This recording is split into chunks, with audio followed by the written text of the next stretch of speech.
Yes, napakahangin na umaga sa atin lahat at pumalo na nga sa 117,161 family food packs ang naipamahagi ng DSWD sa mga residenteng naapektuhan ng kalamidad sa Ilocos Region as of November 11. Batay sa datos na ibinigay ng DSWD Ilocos Region, 12,723 ang naipamahagi sa Ilocos Norte, 1,742 sa Ilocos Sur na may 1,274 non-food items, 6,581 sa La Union at 96,115 sa Pangasinan na may 844 non-food items.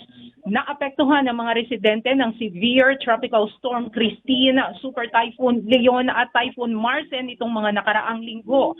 Naglalaman ng bawat family food pack ng 6 na kilo na bigas, 4 na lata ng tuna, 4 na lata ng corned beef, 2 lata ng sardinas, 5 sachet ng instant coffee at 5 sachet ng cereal, habang ang non-food items ay hygiene kits at iba pa. Samantala, naghahanda ang ahensya ng stockpile bilang augmentation naman sa relief operations ng LGU para sa mga posibleng biktima ng bagyong Nika.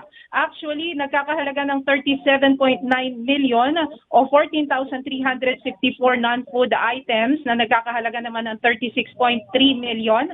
Ayon kanina, yung 37.9 million nasa humigit kumulang 59,205 family food packs ang kanilang inihanda.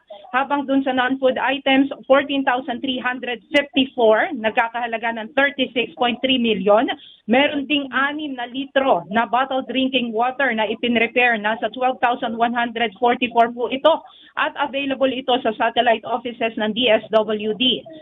Samantala, meron pong 3 milyong piso na naka-standby na pondo. Bukod dito, sinabi ni Registered Social Worker at Municipal Link para sa DSWD Ilocos Leslie Medina na nagbibigay rin ng tanggapan ng psychosocial first aid, lalo na sa mga bata upang mabawasan ng stress sa pagkawala ng kanilang mga tahanan dahil sa sakuna.